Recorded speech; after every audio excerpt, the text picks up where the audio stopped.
Hello. Oh, geez. Well, this will be very entertaining, that's for sure. Welcome to the No Filter Podcast, where we discuss the daily grinds of entrepreneurial life in the business world. I'm your host, Alisha Gregg, owner of BFD Interiors and Bolt Furniture Delivery and Installation.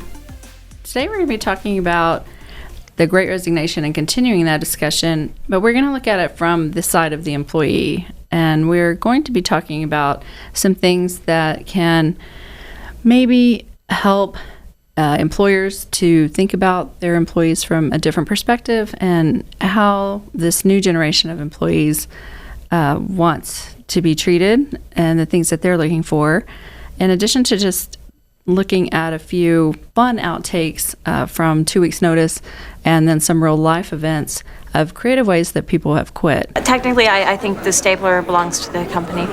That's right. But, no, you know what? Whatever. It's the stapler just goes way back with me, and I just... Oh, well, no, you keep it. It'll be our little secret. Really? Yeah. Oh, great. Thank you very much. I mean, I guess I have kind of earned it, working here 18 hours a day, 7 days a week. Wow. Yeah. I guess that makes you a workaholic. No, actually, those are the hours when you work with George. Well, no. I mean, I can be a workaholic, too. That's why I'm very vigilant about separating my personal and professional life. Really? Yeah, well, I guess that would explain the late-night meeting in your slap. I'm sorry? What? That is absolutely none of your business. Oh my God. Okay, fine. How much does a stapler run? Here's $10. Here's $10. Ridiculous. Just leave it's not your stapler. What is the matter? Give me my stapler. Yo, you didn't pay for it with your own money. Just give me. It's not. You have more of these. Oh my God. Just give me the stapler. All we're missing is the mug. Give it back to me. All right, enough. Ow, she's hurting me. Leave. Off. In here. So I wanted to start the conversation by saying thank you guys for being on my podcast today. Absolutely. You're so awesome. And we've had some pre-conversations just a little bit about how things that we've maybe witnessed and also things that we think people are looking for in the employee world, just trying to make sure that people feel noticed and that they feel valued. And we're discussing just a couple of ways that I think you've succeeded in a huge way coming from the life that you did in fast food. Taco Bell. And so I think that's a great tribute to your leadership style, and kind of want to hear a little bit about that and your success in only ever having to hire 5 people a year, which is incredible. Yeah, that was pretty amazing. But, they taught me a lot. They actually flew me to different cities to take, what do you call it? Training? Well, Good leadership? Seminars? Seminars, Oh, yeah. okay. So they flew me a lot of places to take seminars, and they spent a lot of money on all of us, and I was very, very grateful, that they did that for us, for me especially, because it didn't just make me a better manager, it made me a better person, a better dad, a better friend, and that's big, that's huge, and that really determines, a lot of success that comes your way. I think that's a great point, because I feel like a lot of business owners feel like they have to be one way with their employees and a different way with their families and a different way with their friends, and so they adapt their personalities, and sometimes that work personality is not a good one, and so they treat people less than human sometimes. So yeah, don't let your ego get there. Right? Yeah, seriously. Well, in this day and age, I can definitely attest to, if your ego's on the way up, you're going to get knocked down right now, because people are resigning for different reasons and for better lifestyles and all kinds of things. So it's important that as business owners, as we're hiring people, that we're meeting the challenges of considering their lifestyle, their work day. Hey, when do you want to work, and how do you want to work, and where do you want to work? So it's kind of fun listening to these different stories. So I'm excited that we're putting out a few videos today about that. I got an announcement to make, and I got my friends here to help me out. Guys, hit it. Shoot-ba-doo-doo-doo, shoot-ba-doo-doo-doo-doo. I am quitting this job today. Hey, hey, hey. I'm leaving. Even though I like it here, wanna start a new career, gonna make it to the top and start my coffee shop. I am moving on. Got to go, got to go, got to go. So, in terms of what maybe you're looking for in employees, maybe we should talk about what our ideal employees look like and how we best think that we can serve them as opposed to them serving the company. Any thoughts? I don't know. It's hard. I mean, obviously you want them to, I think the number one thing is you want them to love your business as much as you do. That is right. And you want them to value the business as much as you do. I think that for me is the most important thing because if they don't have any stake in the game, is that how you say that? Stake in the game? Then they're not going to give it their all, I don't believe. Yeah. I don't think so. Yeah. I think it depends.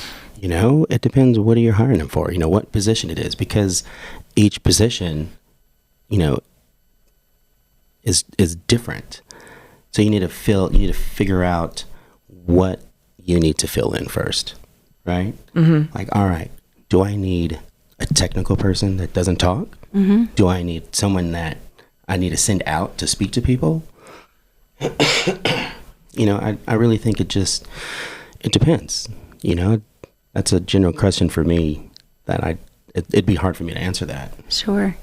There's a great book called Ownership Thinking out there, and it's still very applicable today. It was written a lot of years ago, but just kind of talks about how to breed a culture of people who really believe in the business because it benefits them in such a great way. And they have ownership of, what that client connection looks like, what that service connection looks like. They're not just people punching a clock. I think it has a lot to do with how you treat your employees too, as much as how much they're going to give you as well. I mean that makes a big difference. Yeah, the micromanaging thing I think should be at least a thing of the past. But we certainly hear those stories, those horror nightmare stories. Someone was telling me one just recently about she's working from home and her boss doesn't allow her to clock out during lunch because they want to know that she's on their clock, 8 to 5 or 8 to 4 or whatever she works the entire time. And they have something on her computer that tells them that. And that's just overreach to me. Right. Because you have to hire people that you trust. And if there's no trust from you to them, there sure isn't going to be any trust coming back to you. Exactly. Wow. Yeah. So it's pretty incredible that people are literally violating labor laws with this, new way of people that are working from home. Wow. So, and I think it's interesting that people think that just because you work at home, that you're not working as hard. When I think it's the opposite. Oh, absolutely. You see people when you go into places that are still on that old 8 to 5 thing, and they're playing solitaire and they're watching videos and they're doing this and that. Or do you trust them and let them put in their best work during their best hours at their very best, and you get the productivity? Maybe they don't need to work 40 hours. People are pushing for the 4-day work week now because we were talking about this. The side hustle is huge. Everybody has one. Oh, exactly. So for sure. Yeah, I think people want a different life and they want to build a different life. And you and I were talking about, we even built our own businesses while we were employed for other people, and working full time and then just taking on this project and that project until it built itself into a huge business. That's how we started. It's exactly how we started. We ran the cafe until DorK Productions went on its own, and then we were like, well, now we can stop the cafe. Right. Thank goodness, because that was tough. And I had a cell phone business before the cafe. I know. But I sold that. You got the cafe. Yeah. Yeah, you guys work tremendously hard. So you had to take on. Yeah, I always come from the side where you work from the bottom to get to where you want to be, and that's pretty much where I started at $3.15. Back in 1986, I think it was. Wow. I don't even remember what my first hourly job was. It was babysitting, so it was $1 an hour. Yeah, that's a little different. Oh, well, it is interesting, and it is great to note that, people need to start thinking about how they're interfacing with their employees and the things that they're offering them. And we have millennials and Gen Xers and Zers, and then we have people from the baby boomers, and they all think differently, very differently. My baby boomers are 8 to 5, noon lunch, and that's how they've always worked, and they're okay with that. My millennials and Gen Zers, they want this new thing. They want to work remote. They want you just to kind of tell them the overall idea or, concept or goal, and then just get out of the way because they're just going to get it done. And that's just the best. That's just the best thing ever. And I don't mind that they work, early mornings or late afternoons or evenings, just whenever they're at their best. As long as the job gets done, right? As long as the client gets served. Exactly. Yes. Yeah, absolutely. So. Obviously not all jobs. We know that. Not all businesses can work that way. But if like project-wise, if you have projects and you can just hand them off that way. Yeah. That works great. For sure. Well, we've said this before, but, who would have thought that banks could have gone working from home? And they did. Even if the banking industry can do that, pretty much the only industry that I would say couldn't is healthcare, and yet they have also. Now you can go online and talk to a physician and have an exam and get a prescription for whatever ails you. Right. So I've done that. I think as long as technology keeps on growing, that jobs are just going to be changing all the time. I think you're right. Because we couldn't do this back in the 90s. There's no way. But now we have, back then we had the phone, right? Right. Now we have FaceTime, Zoom, everything's through the internet now. Like, what's going to come up next? Yeah. Cyber infrastructure. Oh, I can't wait till I can hologram myself in 3 places at once. What is that? Meta? What was Facebook? The Meta. Yeah. Metaverse. Yeah. Metaverse. That's what it is. Yeah. That's big. Do you ever find it interesting that movies kind of predict the future? It does, right? Right. It really does. That's crazy. Yeah. Although I haven't seen any, cars flying around yet, like But from Back to the Future. Oh, I read yesterday that they are going to release a motorcycle that flies. Really? Yeah. It's next year. Wow. Already. They have cars that fly and float, go on it, but it's just not. I don't think it's mainstream. Yeah. Those are just going to be more personal, inventors. I guess. Yeah. But remember Back to the Future? It said 2004 or something like that. Oh, was that? That was 2012. I don't remember. I don't remember what it was. I know it was just recently, I guess. Yeah. They said that in 2000, whatever it was, have cars flying. Yeah. But it's just so... It is crazy. It is crazy. Yeah, it is. So I know you have some interesting stories, or an interesting story about someone who quit and they kind of took it to a whole new level. Yeah, it's kind of funny. So I worked for an advertising company, and this guy says, if I ever win the lottery, I'm not going to quit. He says, I want to see what it's going to take for them to fire me. That's a great idea, though. It is. It's a way to twist it. For sure. That's pretty smart. It can test an employer. Right? I think that's probably why when people win the lottery, they make them quit. Oh. I've heard that. That when people win the lottery, their employers make them quit. Yeah, but... And that might be even in the contract or something like that. In a few years, they're going to have to work again anyway. Well, that's true, too. Yeah. That's true. That is true. I wouldn't quit. Would you quit? Not to change the subject, but would you quit? I'm ready to retire. Are you? So, yeah. So I think I would, but I want to do something different this time. Yeah. I needed about 5 lifetimes, I think, this go around. just to do different things. I wouldn't quit. I'd keep doing what I do. I mean, obviously, I'd be less stressed. Sure, of course. But I would keep doing. I think I'm going to work till the day I die. I'll be one of those Walmart greeters. I know it. That's my father. You know what? I've only worked for 4 companies. I've only worked for 4 companies. Taco Bell. Taco Bell's my first. Clear Channel Outdoors.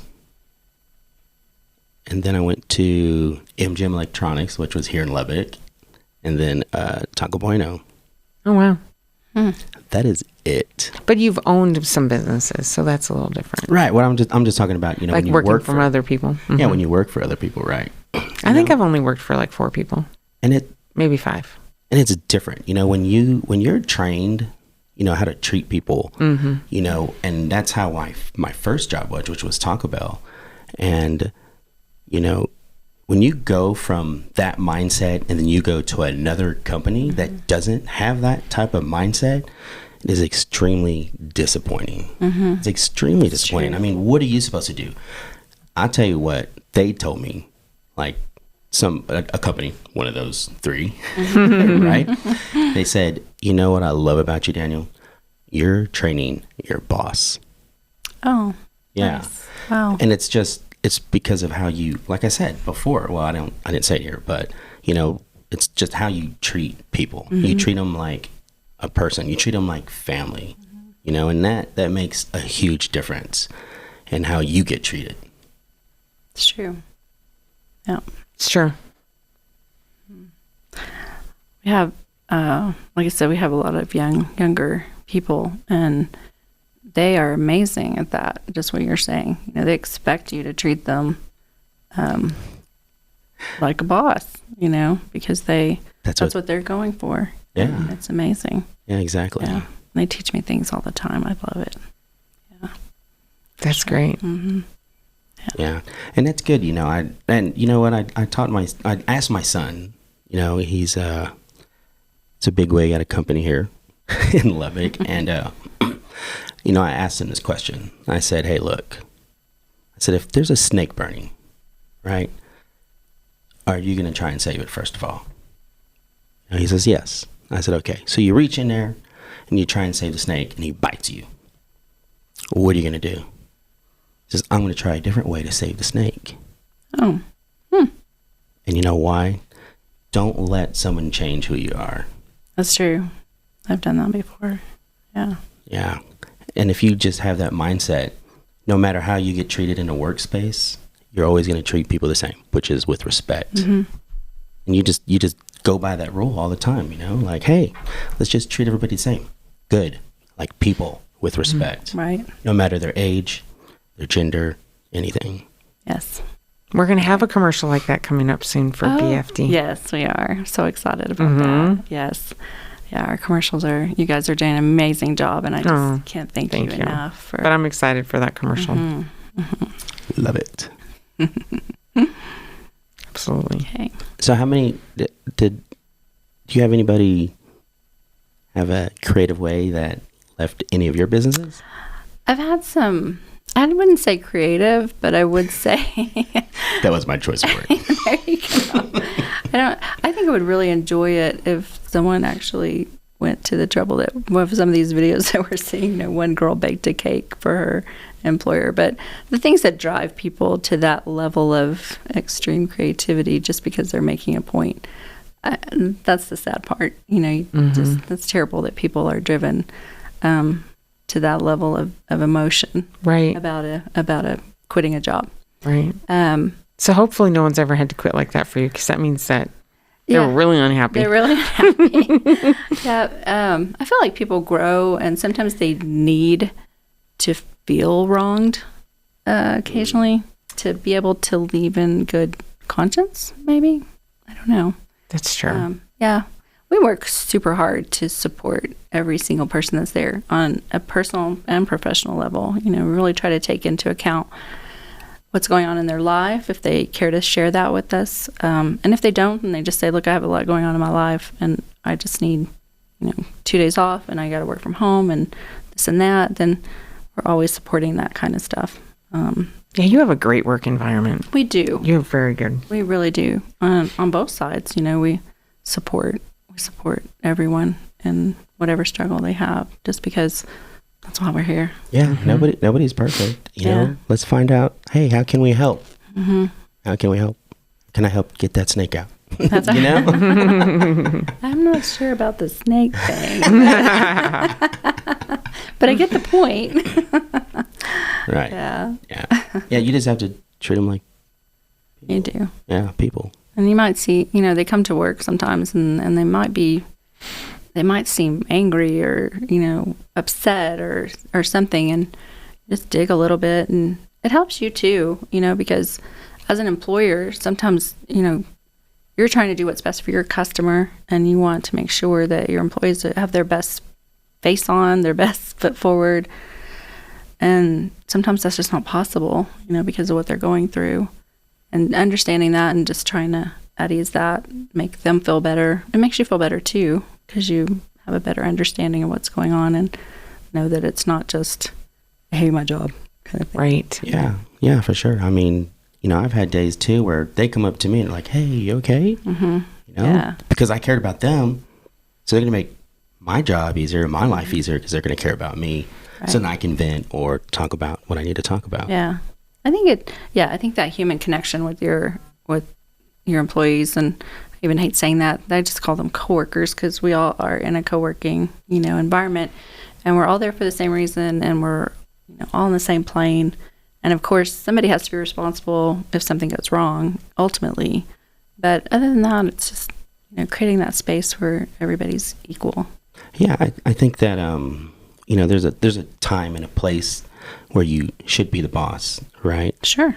But I don't ever, when I ask people to do things, like I said, I ask people to do things. Sure. I don't tell them, or I say we, or I'm there with them, doing those jobs with them to let them know, hey, I'm here with you. Yeah. Yeah. Our rule is, we're not asking you to do anything that we haven't or won't do at all. And yeah, we're on job sites with everybody else. Exactly. That makes a difference. It makes a huge difference. And I want to be there. We want to. Yeah. To see what challenges they have, because a lot of times you don't get to hear that. You're just kind of figure things out. Yeah. So. Have you seen anybody quit at the bank that just kind of blew your mind? No, I've never.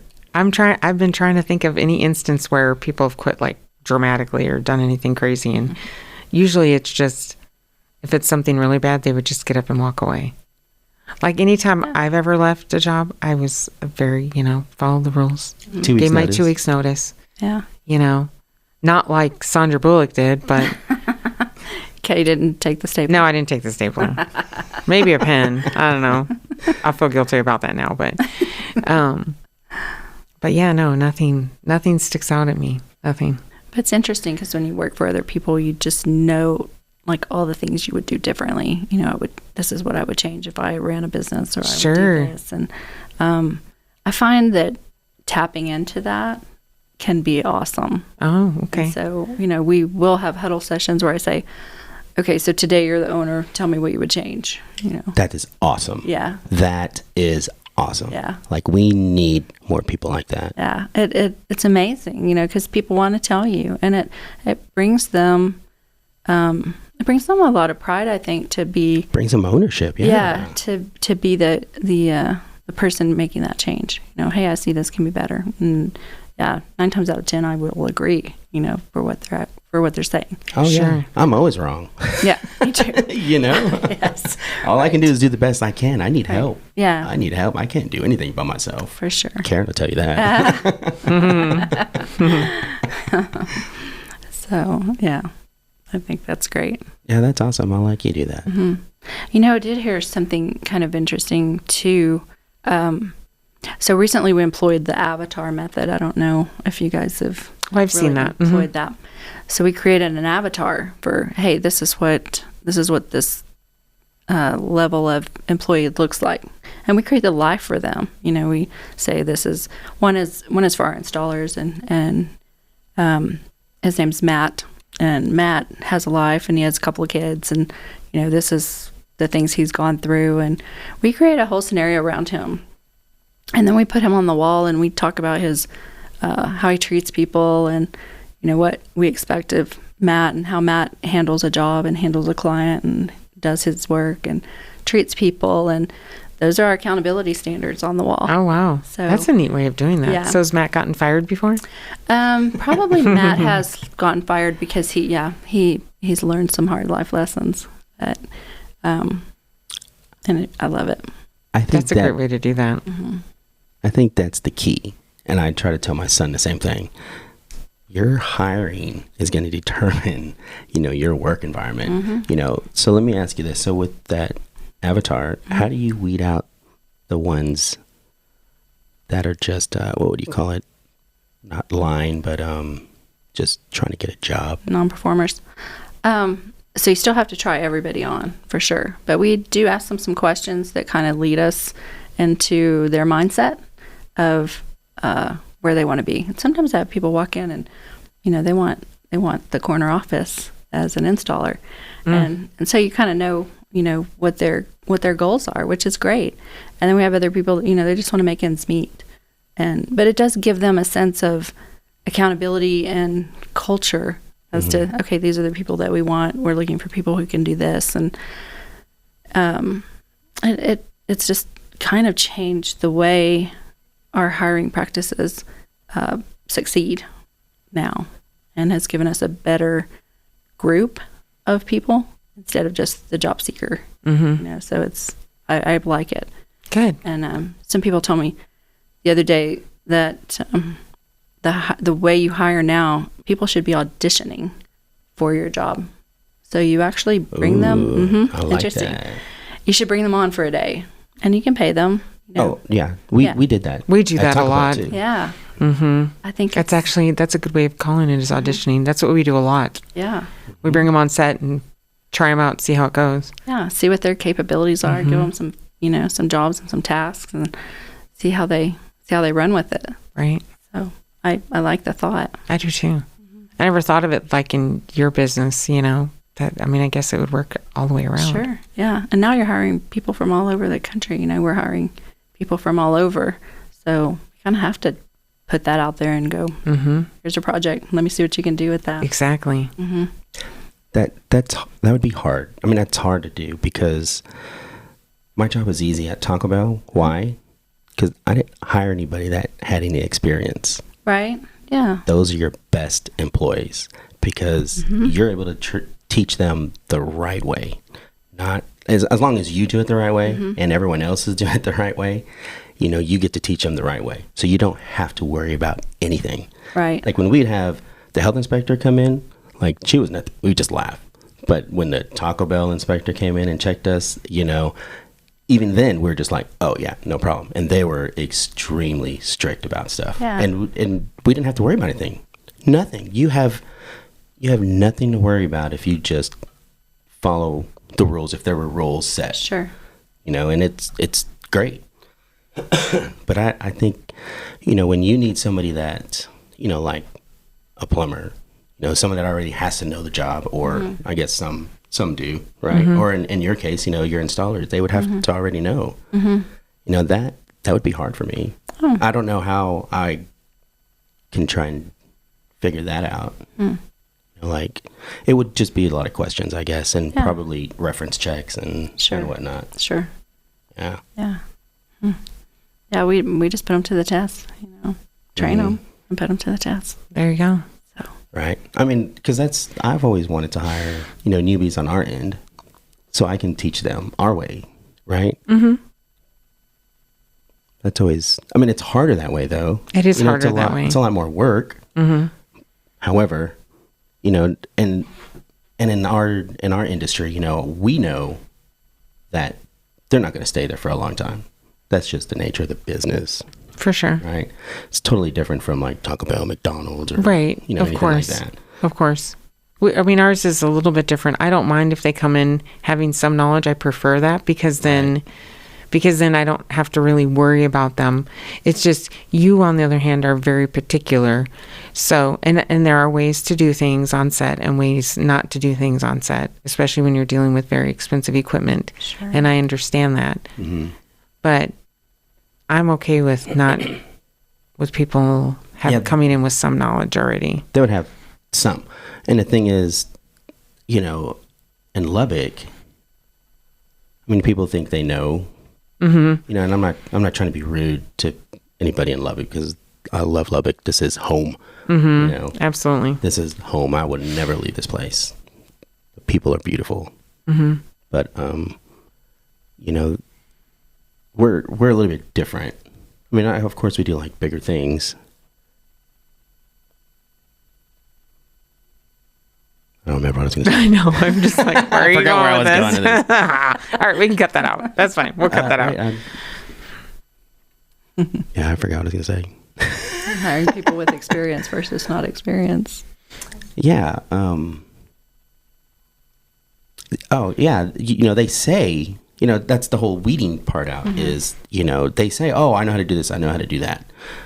You know, like, okay, well, come on set with us, you know, and they know their way. Right. Right. And since it's an artistic way, it's not necessarily wrong. Right. It's just not the way we go about it, because we've done it for so long and so much of it, you know, we know what's going to be best for it. You know, so it's hard. It really is hard. It is hard. Yeah. But, you know, if you could find someone that has that mentality of trying to understand and learn, you know, when you bring them on, like your, what did you call it? Your trial or our audition. your audition. Like if you bring them on audition, you can seriously see, you know, when they do For that. us, it works great. Yeah.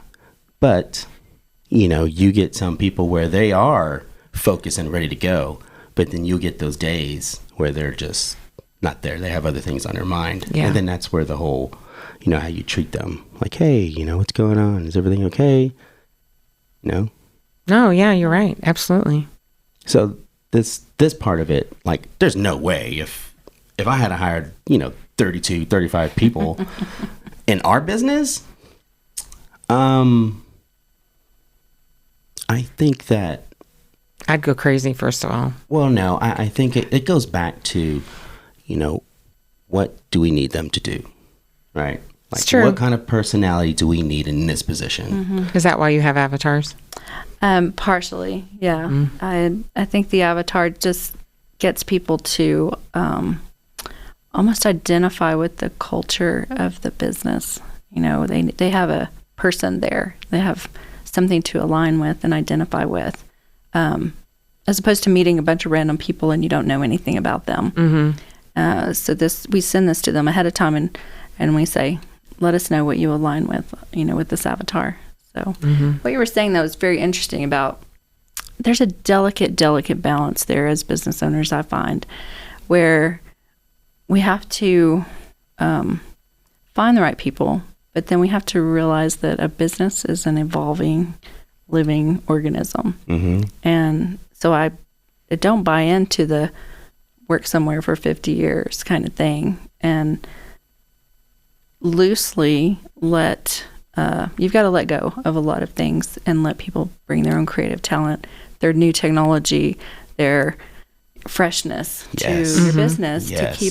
to keep it alive. Yeah. And so I feel like that's just another way people take ownership of something. For sure. Yeah. And there's a balance of, okay, this is how I want my business to look. This is how I want my business to function. And this is the freedom I'm going to give other people to see my vision.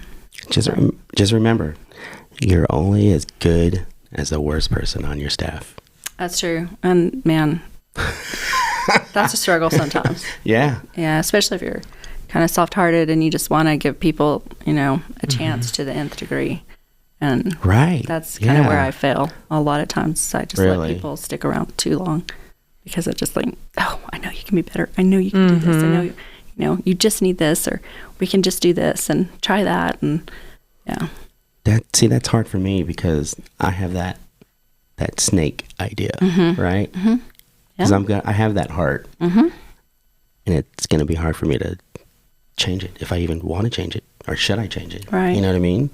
It's just one of those balances, because what you do or do not do with multiple people on your team is going to affect everybody else on the team. It's like you said, the worst person is, it's a driving. lot. It's a lot more difficult So to own a difficult. business than to manage a business. Absolutely. Wow. Yeah. That was the biggest change for me.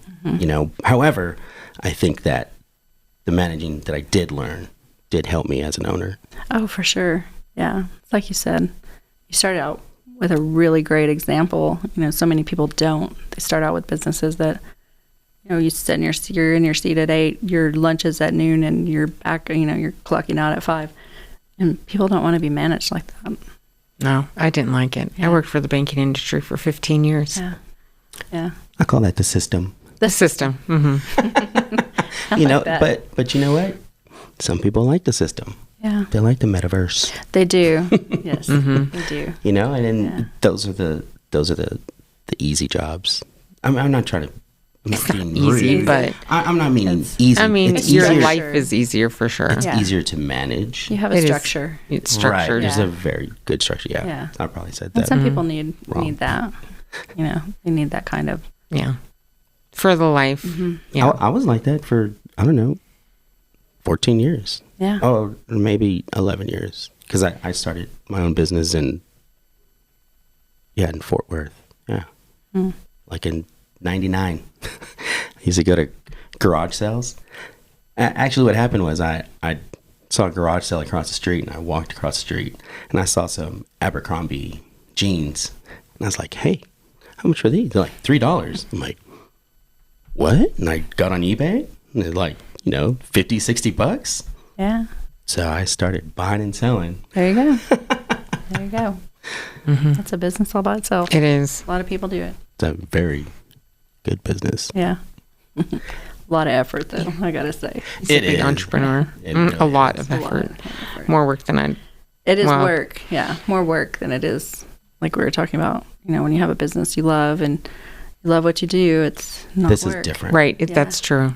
This is totally different for me. Like, I love every single thing about what we do. It's awesome. I do too. Yeah. Like, I don't even know. I mean, everyone asks me, hey, how much was this? How much was this? I'm like, I don't know. I have no idea. You're going to have to ask Karyn. I have to answer all the questions. I mean, we need someone like that. You know what I I mean? know. Yes, we do. But I'm grateful to have you, to handle that. So I could be happy. You know what I mean? Mm-hmm. And I just hope that you're happy at what you do. I do. Of course I am. I mean- wouldn't be here if I wasn't. Well, I mean, as far as, because I don't. Because you make me do everything. True story. The business side of it, yes. Oh, goodness. All right. Another balance. Oh, We're yeah. balanced. We're very much balanced. Yes. Yeah. Well, yeah. I don't know if I'm going off topic, but at first, Karyn and I, we would go on set and we would have discussions or arguments, would you say? I don't know what you're going to say. Creative differences. Creative differences. That's a Creative differences. good way to say that. And we would literally try to hide it. And Karyn would be like, hey, if you don't disagree, pull me aside. Let's go to another room and talk about it. Right? So we would do that every once in a while. But, I of course, I start to be a little rude and, Loud. I mean, not necessarily loud. Not loud, but where they could hear us. Yeah, right. Exactly. Getting And, your point across. And I didn't know, but people like that because of that we have different opinions. They like to see us be creative with each other. Yeah, So 'cause we difference of opinions. We start bouncing ideas off each other. We think it's arguing. Yeah. But other people, they don't see it that way. That's true. Yeah. I mean, just as a customer of yours, I see that. And but I think it makes whatever you're doing stronger because you are having those Right. thoughts and Yeah. ideas and maybe this would make it better. No, maybe this would make it better. And Right. so you're pushed the limit of what you're doing creatively. It's awesome. And each other's personalities too. We push those limits. Well, that's a whole nother podcast. Yeah. But I think that's great because a lot of people want to be around us too. And I think that gives us a lot of clients, you know, and that brings a lot of people that wants to work with us because we get a lot of people that want to work with us. And that's, I'm so grateful for that. Yes. So grateful, you know, because we'll just make a call and they're like, yes, please. Yeah. You guys are awesome for sure. Oh, well, we didn't know it. I mean, I still don't know it. I don't. I appreciate that. I just do me.